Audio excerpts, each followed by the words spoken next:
The Leafs What? are linked in trade rumors. I always love this because don't you can sometimes begin to tell based on the team. Don't you do it. Who's trying to puff up the market on a player. Don't you do it. And who isn't. And in this particular case, they don't really need to, but the Leafs are linked to the Calgary Flames. No. Nope. Along with they're not. Ottawa Senators. No, they're not. And the New Jersey Devils. I think the Devils and Senators actually are. Yes, they are. It is funny when Dave Nona shows up in a city how leaky those ships tend to isn't that weird? Isn't that weird? But the Leafs are apparently interested in Jake Markstorm. No, they aren't. Now, Steve, I will mention that earlier this year, and you can be forgiven if you don't remember this specific segment, but we did talk about the fact, gentlemen, that the Calgary Flames seem to be the leadoff of every single 32 Thoughts segment on a Hockey Night in Canada. Yeah. And that is because they were trying to puff up the market on their players. Yep. And Jake Markstrom, for my money, can't go back to Calgary. Yeah. He waived his no trade clause. They blew the deal to New Jersey, and he was super pissed, and that was very public. I think that relationship is not irreparable, but I think it should be probably close to over. What's the issue, Steve? Well, how much did you like Nikita Zadorov as a Leaf? Well, Dan Milstein was the guy that made me think Zadorov was going to be a Leaf. Did you like him? Was he good? Did he bring a lot of snarl to the back end? How much did you like Chris Tanev as a Leaf? Oh, loved him. Yeah. Great. How much did you like Elias Lindholm as a Leaf? Loved him. How much? Was linked to the Leafs? No, but it's another former Flame. Nope. There's a ban. I'm here. Veto gavel in my hand. Bank. Like, you know how I banned Gary Bettman from the show? I banned him. He's not allowed. I hereby ban anything linking any Flames player to the Leafs. Well, I will mention Banned. it. I am going to mention it.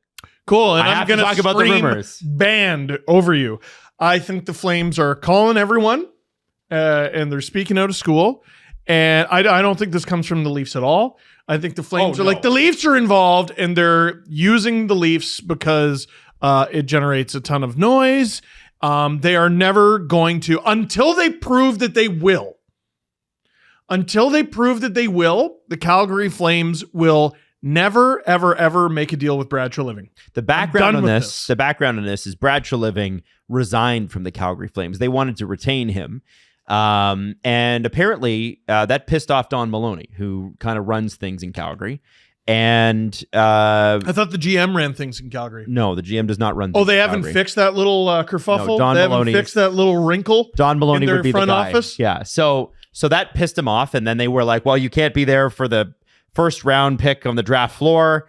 And then I guess we're trying to use the Leafs. And this happens all the time in pro sports, so I'm not really upset about it. All the time. Where, you use a team to make another team give you more. But in actuality, what happened with the Flames, and this is where it gets weird, is that the reported deal, the package that the Leafs were willing to offer for both Tanev and Zadorov, turned out to be more than what they got from Dallas and Vancouver. Right. So there's the price and then there's the Leafs price. Nope. Done. Any Calgary, just like, listen, who is it? It was Pierre LeBrun and Elliot Friedman. Yeah. Those guys are good. And they take the information they're given and they corroborate the information. I think Calgary's feeding everyone bullshit. Now, one thing that seems a lot more likely, and this is something I believe we brought up on the show before, is goaltender Laurent Brossoit, who had a good year in Vegas and then had a good year in Winnipeg. And Jesse, I think we were talking about it. It feels like it was like a week and a half ago.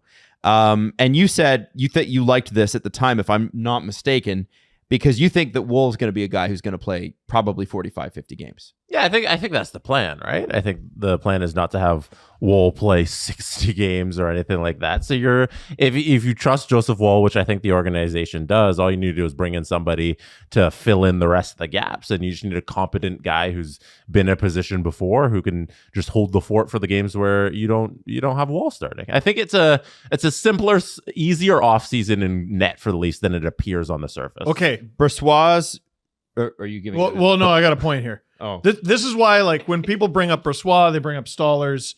I'm like, yeah, those are good goalies, but I don't think that's necessarily what you need. Mm-hmm. How many games would Joseph Woll have to play to hit his professional career high? Probably like 30.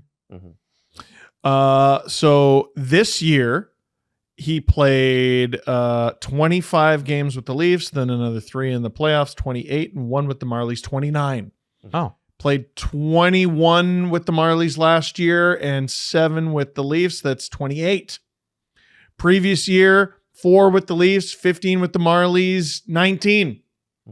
Year before, 15, and his career high as a professional rookie in the 1920 season, 32. Okay, so They need someone who can play at least 41. Now, sure, but the solution with Joseph Woll isn't to continue to play him 25 games. I think if this season he doesn't get injured, he probably hits 40 plus. I agree with you. I think they probably have the similar plan going in, so we should expect Joseph Woll to take at least 43, 45 of those games. He's got to take a step. He's got to take a step, and I think this year is going to be that year. Now, Brad Treliving was quite public about the fact that they want to work with him on whatever it is that's leading to these injuries. Is it training? Is it this? Is it that? And a lot of the time, sometimes it can be like something stupid like change your stretching. And then all of a sudden, you don't run into the same issues. Sometimes your body's predisposed to it. We're all built differently. If you're up 2 and there's a second left, just let him score. Stop. It breaks my heart. He was just doing his job. Laurent, the most games he's ever played is 24 with the 21-22 Vegas Golden Knights. He played 23 last year with the Jets and 1 playoff game. And the 23 he played this past year, 15-5-2 with a .927 save percentage and a 2 even goals against average. That's ridiculously great numbers. Very good. And it's incredibly good. With the Golden Knights before, similar numbers. 927 save percentage and 22-23, only playing 11 games, but remember, 8 games played in the playoffs. So this is a goalie who I think a lot of people would say this is a solid backup. How old is he? 31. 31. And if you pair him, apparently Martin Jones has desires to come back to Toronto. Yeah. Okay. So if you pair him with, you do a 3-way tandem, a thrandom, and you have to put something in Martin Jones's contract that prevents teams. You should put a $600,000 bonus. And that's so ridiculous. You got to do that for the waiver date or whatever it is, like October 6th or 7th or whatever it needs to be. Yeah. So that he makes it through waivers.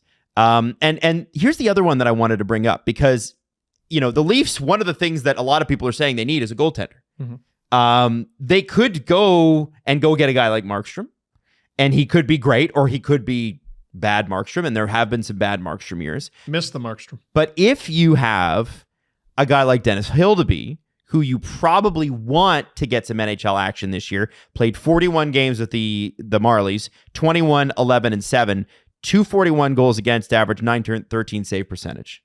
He had a very good rookie year. Is that what you want going into Matthews and Nylander's primes? No. But is that their best option, gentlemen? Do you think that's the best path forward? If that's how the season ends, so be it. Can't be how it begins. Okay, so you need either Woll or you need another big acquisition. You need depth. Yeah, you need depth there. Like I was thinking those 4 guys are depth. Well, the idea of Woll with like a Brossoit type and a Jones, yeah, you could live with that. I know everyone wants a bigger, sexier name there. The Leafs don't really appear to be in the market for a bigger, sexier name. Mm-hmm. But the Leafs being in on Markstrom also doesn't match what Treliving said at the end of the season at all. Now, why do you say that? Because they talked about Woll. They want Joseph Woll to be the future because when he's healthy, he's friggin' good. Markstrom's got 2 years left on his deal. Does that not give Woll a chance to fight him for that ice time? Adam, your logic is making sense there, but it doesn't match what they said. The Flames are lying. Well, it might not be the Flames that are lying. It might just be reporting on like the Leafs called and checked in because the Leafs like to go. They should do their job and do their due diligence. So maybe Brad made a phone call to see like, oh, what's the Markstrom stuff? And people are reporting that like the Leafs are in on Markstrom when it's really just the general manager, probably not even him, like the AGM calling and being like, hey, what's the sitch with Markstrom? Yeah, I believe they've had a conversation, but I think the reporting has gone too far. It's possible. The Leafs and Flames might make a trade. And if they do, I'll eat my words and it'll be really funny. It'll be a really funny bit for the show. Until then, pants smoking on fire. Okay, fair enough.